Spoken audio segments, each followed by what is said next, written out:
సంతతి కొరకై అహోరాత్రములు తపస్సు చేసే వానర కేసరి కుల సతి కడుపు పట్టగా జనించినాడు సమాన బలోద్ధతుడు సంయుతుడు అంజనాసుతుడు పవననందనుడు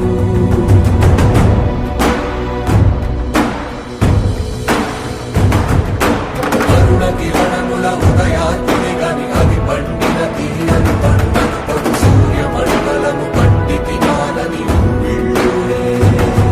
అనుదేహం నాడున రవి మరుగై జగము చీకటై మారా